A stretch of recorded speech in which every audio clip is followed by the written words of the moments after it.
Hi, I'm Drex, and this is Introduction to Poi Spinning. In the last video we covered real turns, in which you can turn from forwards to backwards with your poi, but always keeping the poi in front of you. In this video we'll cover an idea very similar to real turns called tuck turns, where you do put the poi behind you, and they add just a little bit of extra style to your turns. We call these tuck turns because as we're turning, we get to tuck the poi behind the body as we move back and forth. To begin learning this technique, we're going to start off with the poi turning reverse in wheel plane, like this. And as it's coming up towards you, you're going to let it drop back behind your shoulder, and I'm going to turn around to face the opposite direction, 180 degrees away from where I started. Once I've done this, I'm going to let my hand come up and out and drag the poi with it. You'll note the poi is now turning forwards relative to me, where it started off turning reverse when I started this. Again, we let the poi drop behind the shoulder, we turn 180 degrees, and we pull the poi back out. We want to try doing this turning both ways. I just turned to the native side both times. Since the poi is in my right hand, I turned to my right, but I can just as easily turn to my left, like so. Get comfortable with both directions and then start to speed this process up a little bit. You can reset, by the way, by just doing a standard reel turn in between each. You want to try and go faster through it to the point where you're actually performing a loop behind your back rather than letting the poi stop like that. Eventually it should come to look like this. Or if you're turning to non-native side, like this. See the little loop behind my back? One way you can think of this is almost like you're trying to tag your shoulder blade, but turning before you can get all the way there. Now that we know how to turn from reverse to forwards, we're going to try learning how to turn the other way, from forwards to reverse. This is a little tricky because gravity is going to be working against you, but I know a few tips to get us through the process. Now, you're going to start off with the poi turning forwards in wheel plane like this, and we're going to practice turning to our non-native side, that is to our left. What you're looking to do is create a little loop behind your back and wind up with the poi turning reverse once you've completed the turn. Again, we're going to wind up doing a loop behind the back and switching to the poi turning reverse. Let me show you that from the other angle. It is a loop behind and coming out. Again, it is a loop behind and coming out. Okay, so how do we get there? Here's one method. You can try and imagine that there is someone standing behind you that you're going to try and tag with the poi, like so, shooting the poi out as if you're going to touch them. When you do that, you're going to turn away from the poi and let gravity do its work, dragging the poi down and switching its direction to reverse once you've completed the turn. Again, that is reaching back to tag and then just letting the poi drop into reverse as you turn. Now, this can sometimes lead to problems in form, in that people can shoot it past their elbow rather than underneath their armpit. And it's underneath the armpit that we're really looking to do here. But there are a couple ways that we can really push ourselves towards that kind of orientation. First and foremost, we can try wrapping the tether up and around the shoulder, like so. And you'll note, as I do this, it forces my elbow to bend and my hand to reach up in towards my armpit. That's exactly where we want it to be. As this happens, I turn 180 degrees, and I pull my hand out. The poi should automatically wind up going reverse. Again, that is, I let the poi wrap around my shoulder, I turn 180 degrees, pull my hand out, and the poi should automatically wind up going the right direction. Alternatively, I can also catch the tether in my armpit, turn, and let it drop straight out. Again, that is, I pinch the tether in my armpit, I turn 180 degrees, and I let it drop back out. With any one of these three techniques, what you're ultimately looking to do is just like going from reverse to forwards, we want to try and get this happening so quickly and smoothly that we get that little loop in behind the back as we go through.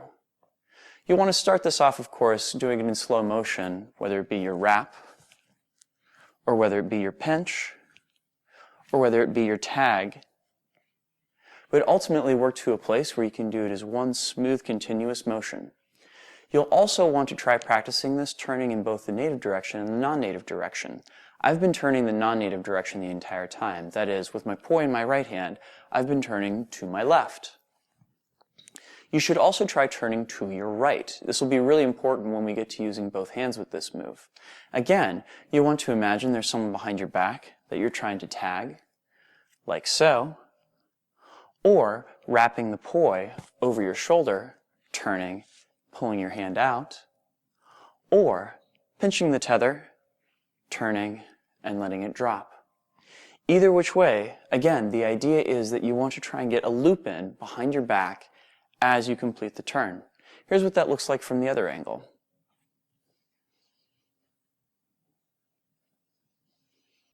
Now that you know how to perform this trick with each individual hand, we're going to start putting the two hands together, showing off a tuck turn with both poi. How we're going to start off with that is to have both of the poi spinning reverse in wheel plane and using the same techniques that we use with one hand.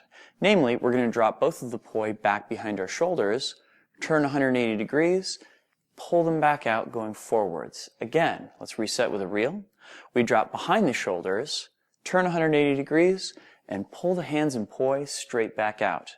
We want to keep on working on this until we can do this as one smooth, continuous motion. Like so, creating two loops behind our back with the poi as we turn. Going from forwards to reverse, again, we're going to use the same tricks that we learned earlier in this video. Namely, we can either tag the person behind us, or we can wrap the poi over our shoulders and pull our hands back out, or we can catch the tethers, pinching them in our armpits before letting them go. Either which way, we want to try and get it to the point where we can do a little loop back underneath our armpits as we complete this turn. Now, putting the two pieces together, we have a couple options available to us. We can either turn back and forth across the same side of the body, so that when I'm going from reverse to forwards, I'm turning to my right, and when I'm going from forwards to reverse, I'm turning across my left. That way, my front side is always facing towards the audience.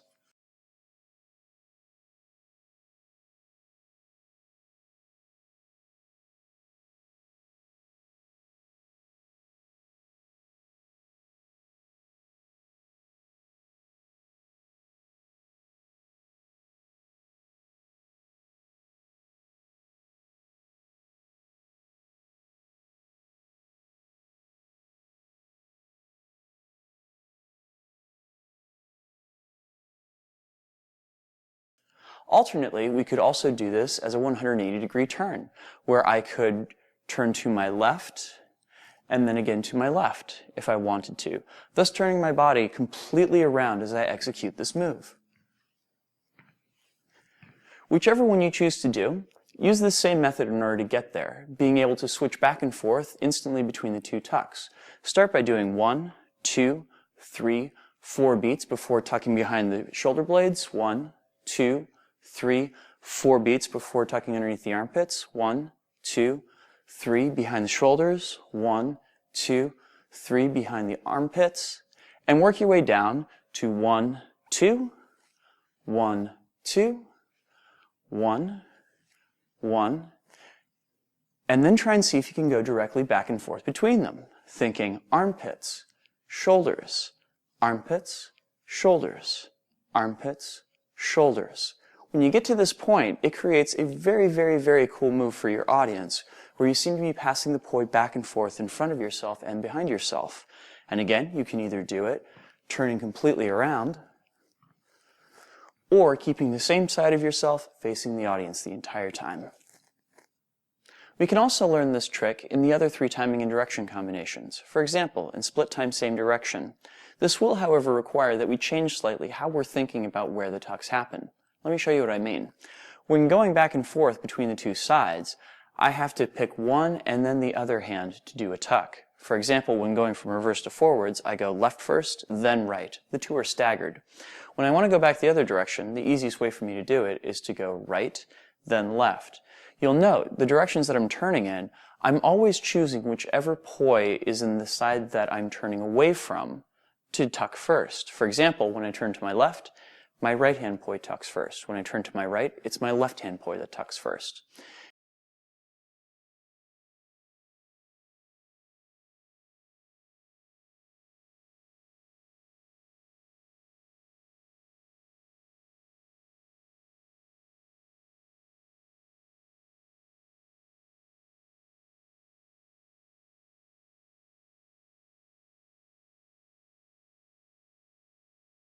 Now, if you want to, for an added challenge, you could always make it the same poi that tucks first. For example, I could always make it my left, and thus I can switch straight back and forth, like so.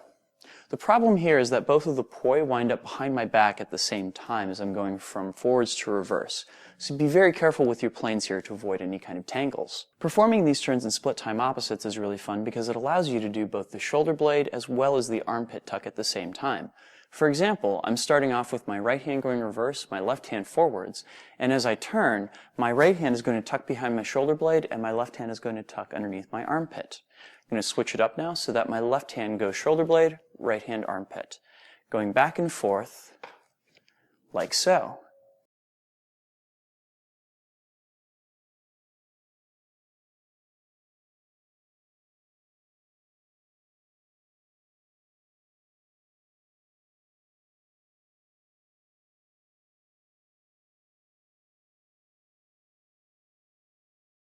Together Opposite actually presents us with a lot of the same challenges that Split Time Same Direction did. Namely, it requires us to stagger our tucks as we're going back and forth. As I'm going from left to right, it's left-right. As I'm going from right to left, it's right-left.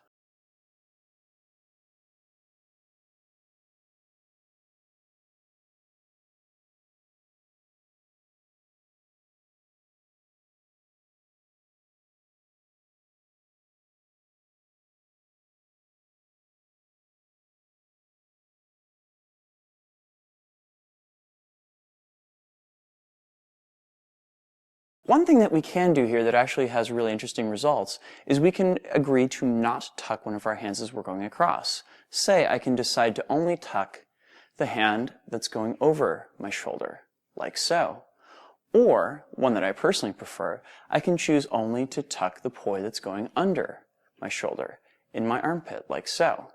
I personally think that this move looks really cool in and of itself, especially when done straight back and forth, like this. Whichever one you choose to do is completely up to you, but just know, all of these are potential options. Poi tricks of this type that involve having the hand trace a line along the body as well as having the poi shift which side of the body it happens to be on are often called body tracers. Tuck turns are usually the first type of body tracers that most poi spinners learn. Thanks for watching and enjoy the flow.